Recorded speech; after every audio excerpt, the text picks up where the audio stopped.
Agatha Blackwood, com sua conduta austera e olhar penetrante, inspirava medo em vez de conforto. Suas regras eram rígidas, suas punições rápidas e brutais.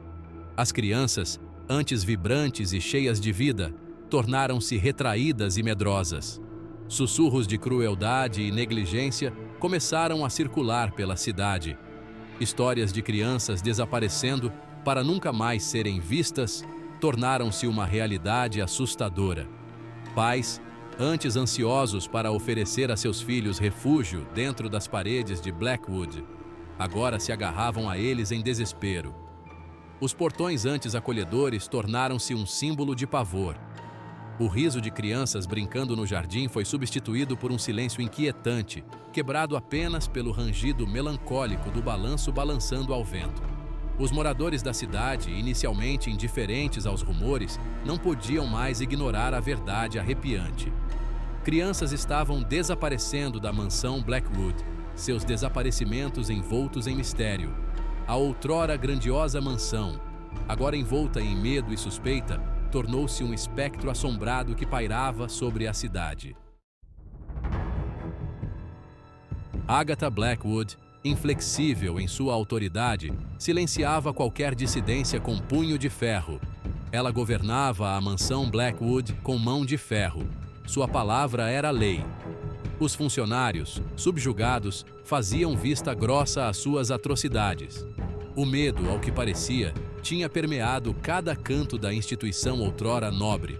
Os gritos das crianças, abafados pelas grossas paredes da mansão, não chegavam a ninguém. Seus pedidos de ajuda, perdidos nos corredores ecoantes, ficaram sem resposta. A mansão Blackwood havia se transformado em uma prisão, seus habitantes presos em um pesadelo do qual parecia não haver escapatória. Anos se transformaram em décadas, e ainda assim, crianças desapareciam. Os desaparecimentos, embora sussurrados em tons baixos, tornaram-se uma aceitação sombria. Os moradores da cidade, impotentes contra a tirania de Agatha, só podiam assistir com horror enquanto a mansão Blackwood fazia suas vítimas. O outrora brilhante farol de esperança havia sido extinto, consumido por uma escuridão indizível.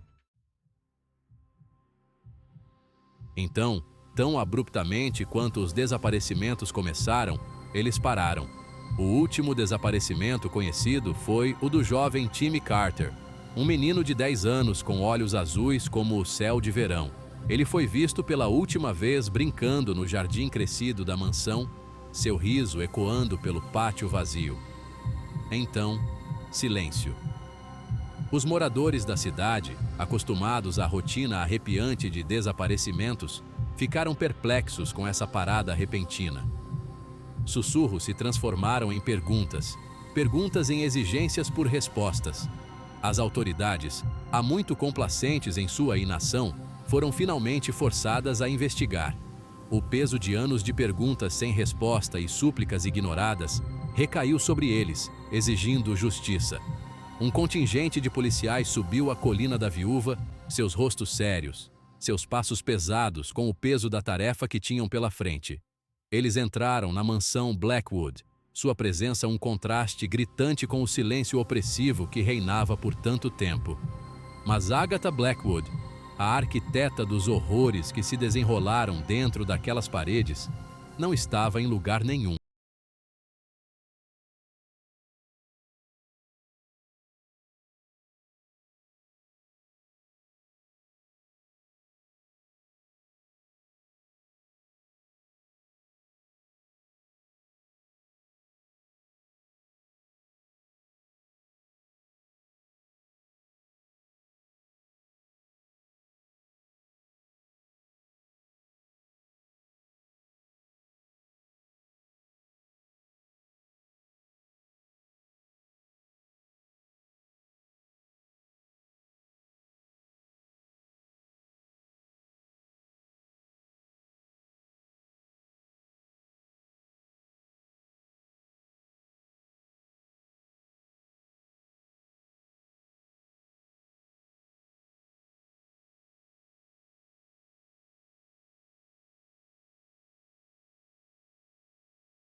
para pronunciar seu nome. Seção 6. A perspectiva de uma estranha. Meu nome é Eleanor Vance e vim para a mansão Blackwood em busca de respostas. Quando criança, eu morava na sombra da Colina da Viúva. Minha infância foi assombrada por histórias de crianças desaparecidas. Seus destinos, um mistério arrepiante que pairava sobre nossa cidade como uma mortalha. Lembro-me do medo nos olhos dos meus pais quando perguntei sobre a mansão na colina, os sussurros apressados e os olhares ansiosos por cima dos ombros. Agora, anos depois, eu voltei, atraída de volta à fonte dos pesadelos da minha infância.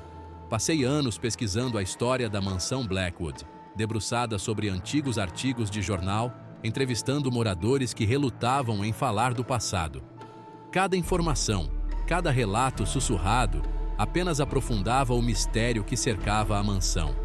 Aluguei um quarto na vila, uma casinha pitoresca, com vista para a silhueta imponente da mansão Blackwood no topo da Colina da Viúva. Os moradores, embora inicialmente cautelosos com uma estranha bisbilhotando seu passado, acabaram se abrindo comigo. Eles compartilharam suas histórias, seus medos, sua dor persistente pelas crianças perdidas. Seus relatos eram fragmentados, desconexos, mas todos apontavam para a mesma verdade arrepiante. A mansão Blackwood guardava segredos obscuros e terríveis que se recusavam a permanecer enterrados. Seção 7. As paredes têm olhos. À medida que me aprofundava em minha investigação, não conseguia me livrar da sensação de que estava sendo observada. A mansão, apesar de seu estado dilapidado, parecia pulsar com uma vida própria. As janelas, como olhos vazios, seguiam cada movimento meu. O vento, assobiando pelas vidraças quebradas, parecia sussurrar meu nome, chamando-me para mais perto. Uma noite, enquanto eu estava sentada na casa que aluguei, uma tempestade se enfurecia lá fora, refletindo a turbulência dentro de mim. O vento uivava como uma banshee. A chuva açoitava as janelas e, através do aguaceiro implacável, vi uma luz piscar em uma das janelas da mansão. Era um brilho fraco e bruxulante, como a chama de uma vela lutando contra o vento. Impulsionada por uma força que eu não conseguia explicar, me vi atraída para a mansão. A tempestade pareceu se intensificar à medida que eu me aproximava. O vento chicoteando meu cabelo em volta do meu rosto, a chuva ardendo em meus olhos. No entanto, continuei, compelida por uma força invisível. Cheguei à porta da frente, sua fachada outrora grandiosa agora desgastada e deteriorada. A maçaneta, fria e úmida em minha mão, girou com um rangido, como se estivesse protestando após anos de desuso. Entrei, a tempestade lá fora silenciada pelas paredes grossas da mansão. O ar era pesado com o cheiro de umidade e decadência, um testemunho arrepiante dos anos de abandono. A luz bruxuleante que eu tinha visto da minha casa me conduziu pela grande escadaria. Seu tapete outrora ornamentado agora gasto e coberto de poeira. Cada degrau rangia sob meu peso, o som ecoando pelos corredores vazios como sussurros do passado. Ao chegar ao topo da escada, fui recebida por uma visão que me deu arrepios na espinha. De pé no final do corredor, banhada pelo brilho misterioso de um lampião a gás bruxuleante, estava a figura espectral de uma mulher. Ela era alta e magra, seu rosto escondido nas sombras de um véu preto. Em sua mão, ela segurava uma escova de cabelo com dorso de prata, suas cerdas cobertas por longos cabelos brancos. O terror me paralisou no lugar, minha respiração presa na garganta. A figura se virou, seu rosto velado lentamente se voltando em minha direção. Eu não conseguia gritar, não conseguia me mover, não conseguia respirar. O ar ficou pesado, opressivo, como se uma força invisível estivesse pressionando sobre mim. E então, tão rápido quanto apareceu, a figura desapareceu. O lampião a gás bruxuleante tremeu e se apagou, mergulhando-me na escuridão. Cambaleei para trás, minha mão tateando cegamente em busca do corrimão. O pânico me dominou, ameaçando me consumir. Eu tinha que sair. Tinha que escapar da escuridão sufocante da mansão Blackwood. Corri, meus passos ecoando pelos corredores silenciosos, até que irrompi pela porta da frente para a tempestade furiosa. A chuva, fria e implacável, pareceu uma purificação, lavando o terror que se agarrava a mim. De volta à segurança da minha casa, tentei racionalizar o que havia visto. Foi uma alucinação, um truque de luz, um produto da minha imaginação hiperativa? Ou eu realmente havia encontrado a presença espectral que assombrava a mansão Blackwood?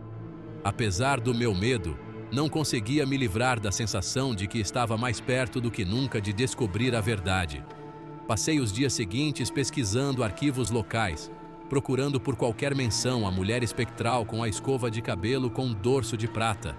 Minha busca me levou a um velho diário empoeirado, suas páginas frágeis com a idade. Pertencia a uma ex-empregada que havia trabalhado na mansão Blackwood durante o reinado de Agatha. As anotações do diário pintavam um retrato arrepiante de Agatha Blackwood, uma mulher consumida pela dor e pela loucura após a perda de seu próprio filho. Ela havia se tornado obcecada por colecionar cabelos, acreditando que eles eram a chave para a vida eterna. A empregada escreveu sobre sussurros abafados, de crianças desaparecendo de suas camas, seus cabelos cortados. A verdade, ao que parecia, era muito mais horrível do que qualquer coisa que eu poderia ter imaginado.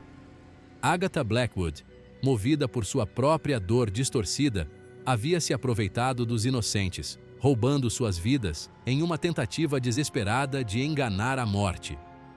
Mas o que havia acontecido com Agatha e as crianças desaparecidas? Ela havia conseguido em sua busca macabra pela imortalidade?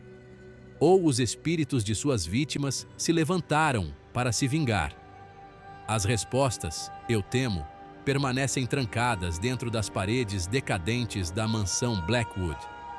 A mansão permanece até hoje, uma sentinela silenciosa que observa a cidade, um lembrete arrepiante da escuridão que pode espreitar sob a superfície, até mesmo das fachadas aparentemente mais benevolentes. O mistério da mansão Blackwood, das crianças desaparecidas e da mulher espectral com a escova de cabelo com dorso de prata permanece sem solução.